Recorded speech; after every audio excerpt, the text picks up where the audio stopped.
పోలవరం ప్రాజెక్టులో కీలకమైన copper dam నిర్మాణ పనులు వేగం పుంజుకున్నాయి. ముఖ్యమంత్రి శంకుస్థాపన చేసిన అనంతరం యంత్రాలు స్విచ్ ఆన్ చేసి ప్రక్రియను వేగవంతం చేశారు. అత్యాధునిక జెట్ గ్రౌటింగ్ యంత్రాలతో జర్మనీకి చెందిన కెల్లర్ సంస్థ ఈ పనుల్ని యుద్ధ ప్రాతిపదికన చేపడుతోంది. 2.3 కిలోమీటర్ల పొడవైన ఈ మట్టి ఆనకట్టను 41 మీటర్ల ఎత్తున నిర్మించాలని నిర్ణయించారు. పోలవరం ప్రాజెక్టులో అత్యంత ప్రధాన ఆనకట్టగా నిర్మించే ఎర్త్కమ్ రాక్ఫిల్ డ్యాం నిర్మాణానికి రక్షణగా నిర్మించే కాఫర్ డ్యాం పనులు వేగంగా సాగుతున్నాయి.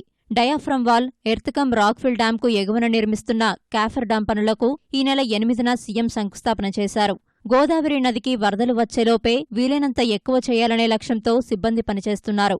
కాఫర్ డ్యాం నిర్మాణంలో అనుభవం ఉన్న జర్మనీకి చెందిన కెల్లర్ సంస్థ ఈ పనులు చేపట్టింది. అత్యాధునిక జెట్ గ్రౌటింగ్ యంత్రాలతో నదీ గర్భంలో ఇసుక పొరల్ని గట్టిపరిచే ప్రక్రియ చేపట్టారు. ప్రధాన ఆనకట్ట ఈసీఆర్ఎఫ్ డ్యాంకు రక్షణగా నదీ ప్రవాహం ఎగువన దిగువన నిర్మించే ఈ కాఫర్ డ్యాం దాదాపు 120 టీఎంసీల నీటిని నిల్వ ఉంచగలుగుతుంది.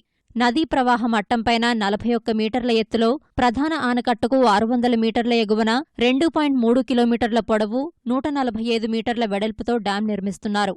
పోలవరం ప్రాజెక్టు క్షేత్రం వద్ద తవ్వి నిల్వ చేసిన మట్టి రాళ్లనే కాఫర్ డ్యాం నిర్మాణానికి వినియోగించనున్నారు. 2018 జూన్ నాటికి డ్యాం పూర్తి చేసి కుడి ఎడమ కాల్వలకు గ్రావిటీతో నీళ్లివ్వాలని నిర్ణయించారు. వాస్తవానికి గోదావరి నదికి వరద ప్రవాహం తగ్గిన తర్వాత నవంబర్లో మట్టికట్ట నిర్మాణం చేపడతారు. ఎర్త్కమ్ రాక్ఫిల్ డ్యాం దిగువన మరో కాఫర్ డ్యాం నిర్మితమవుతుంది. ప్రవాహం దిగువ నుంచి ప్రధాన ఆనకట్ట నిర్మాణానికి నీరు ఆటంకం కలిగించకుండా నదీ గర్భంలో 1.4 కిలోమీటర్ల పొడవుతో ఈ కట్ట నిర్మిస్తారు. 100 ఏళ్ల నాటి గరిష్ట వరద ప్రవాహాన్ని అంచనా వేస్తూ ఈ కాఫర్ డ్యాం నిర్మిస్తున్నారు. వరద ప్రవాహం ప్రారంభమయ్యే వరకు కొంత పని పూర్తి చేసి మిగిలిన పనిని తదుపరి కాలంలో ముగిస్తారు. కీలకమైన నిర్మాణాలు యుద్ధ ప్రాతిపదికన సాగుతున్న పోలవరం ప్రాజెక్టు ప్రాంతంలో భద్రత కట్టుదిట్టం చేశారు. సాయుధ పోలీసు బలగాలు, చెక్పోస్టులు ఏర్పాటు చేసి వాహనాలు, ప్రజల రాకపోకలపై ప్రత్యేక దృష్టి పెట్టారు. ప్రస్తుతం మనం కూర్చున్నటువంటి ఈ ప్రాంతంలోనే ఈ కాఫర్ డ్యాం నిర్మాణానికి సంబంధించి పనులు కూడా ప్రారంభమయ్యాయి. కాఫర్ డ్యాం కు అనుబంధంగా ఉండేటువంటి ఈ ప్రాంతంలోనే స్పిల్ అప్రోచ్ ఛానల్ కూడా నిర్మిస్తారు. ఆ కనిపిస్తున్నటువంటి ప్రాంతంలోనే స్పిల్ అప్రోచ్ ఛానల్ ఉంటుంది.